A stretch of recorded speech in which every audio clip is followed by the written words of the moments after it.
McDonald's stock. Is the Golden Arches still a shining investment, or is its recent stumble a sign of deeper trouble? Let's talk about McDonald's, ticker symbol MCD. The stock recently closed at $289.33, marking a 1.30% gain for the day. Another report stated it closed up 2.07% at $291.94, and even hit $292 in after-hours trading. This positive movement is a notable rebound after a challenging period, as the stock has faced headwinds over the past month, recording a decline of 8.18%. It has also been nearly flat year to date with a minor dip of 0.60%. Despite these short-term fluctuations, McDonald's has demonstrated robust long-term performance with a 5-year return of 58.58% and an astounding all-time return of 165,250%. The company currently has a market capitalization of $208.74 billion, a PE ratio of 25.77, a PEG ratio of 2.98,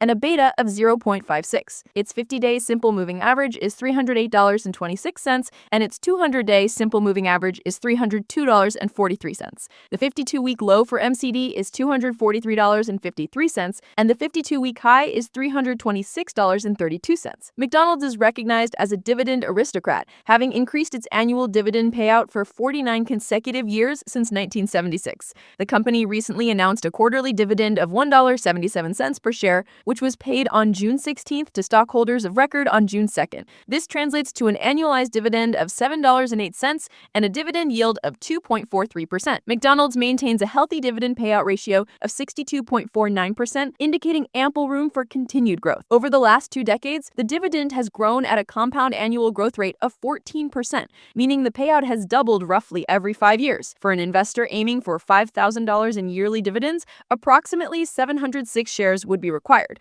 a position currently valued at just over $203,000. This makes it a fantastic foundation for a diversified, income-focused portfolio. The resilience of McDonald's stems from its robust business model, with a staggering 93% of its restaurants being franchised. This model effectively shifts significant operational risks and costs to individual franchise owners, while guaranteeing the corporation receives steady, high-margin royalty fees. This, combined with McDonald's vast global real estate portfolio, often in prime locations, helps to shield the company from many macroeconomic headwinds, such as inflation. McDonald's operates as a global giant with a presence in over 120 countries and 42,000 locations worldwide, providing a substantial buffer against regional economic slowdowns. The company segments its operations into U.S., international operated markets, including Australia, Canada, France, Germany, Italy, Netherlands, Spain, and UK, and international developmental licensed markets and corporate. McDonald's last reported its earnings results on May 1st,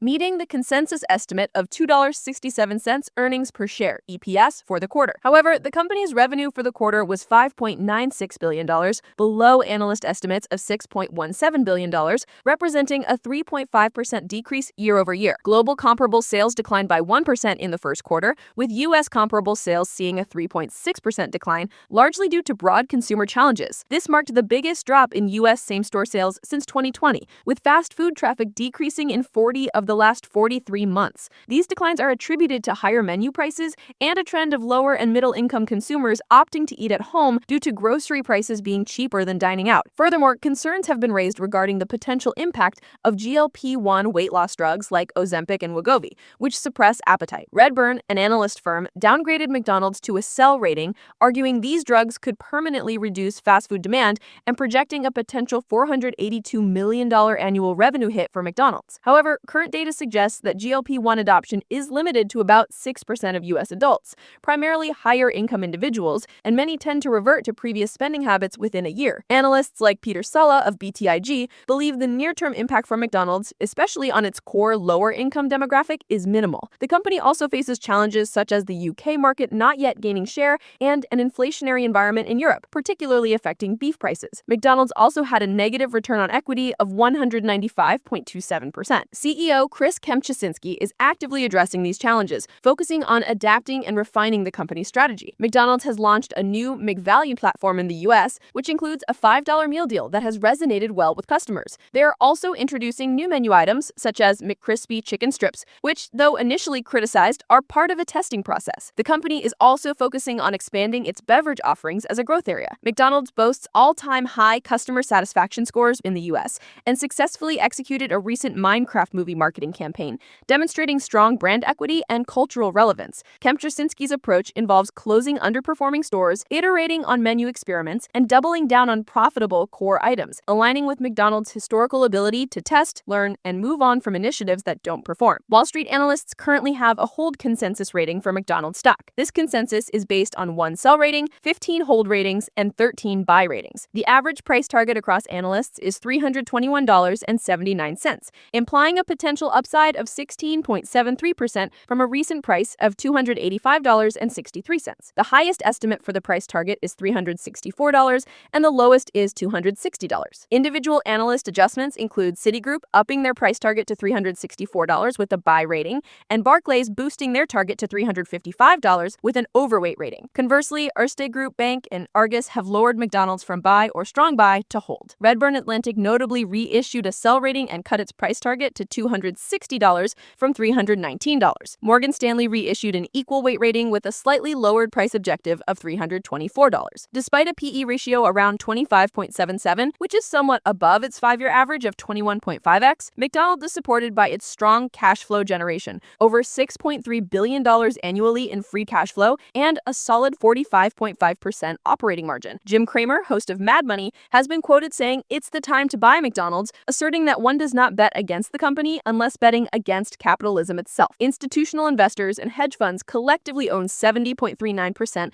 of McDonald's stock. Recent institutional activity includes 3 Chopped Investment Partners LLC acquiring a new position of 6,811 shares valued at approximately $2,128,000 in the first quarter. Asset Management One Company Limited increased its stake by 5.5% to 414,421 shares worth $129,453,000. Illinois Municipal Retirement Fund lifted its stake by 5.2% to 29,403 shares worth $9,185,000. Invesco LLC increased its holdings by 22.1% to 6,276 shares worth $1,960,000. Other firms like Granite Bay Wealth Management LLC, CVA Family Office LLC, Concilium Wealth Advisory LLC, Northeast Financial Consultants Inc., and Tealwood Asset Management Inc. also boosted their positions. Conversely, Bordeaux Wealth Advisory LLC lessened its holdings by 32.3%, selling 1,015 shares. Sunbelt Securities Inc. also trimmed its stake by 15.6%, selling 1,595 shares. In terms of insider transactions, Joseph M. Erlamer sold 939 shares on 2 reported dates, June 23rd at an average price of $288.52 and May 23rd at an average price of $315.07. These sales totaled approximately $270,920.28 and $295,850.73, respectively, representing a decrease of 8.41% and 7.76% in his direct ownership. Over the last 90 days, insiders have sold a total of 2,817 shares valued at $865,443, with corporate insiders owning 0.25% of the stock. In summary, McDonald's MCD stock presents a complex picture of short-term challenges amidst long-term stability. While recent comparable sales have faced headwinds from consumer economic pressures and concerns about GLP-1 drugs, the company's adaptable leadership is actively implementing strategies like value meals and menu innovation to counter these trends. Its strong dividend history and resilient franchise-based business model continue to make it a cornerstone for income-focused portfolios. Despite a hold consensus among analysts, the average price target suggests potential upside, and substantial institutional ownership reflects continued confidence in this blue-chip giant. Investors should monitor upcoming sales trends and U.S. wage growth as key indicators for its future performance. That's all for today's Market Insight. If you found this information valuable, make sure to like this video, subscribe to the channel, and hit that notification bell so you don't miss our next update. Thanks for watching, and we'll see you in the next one.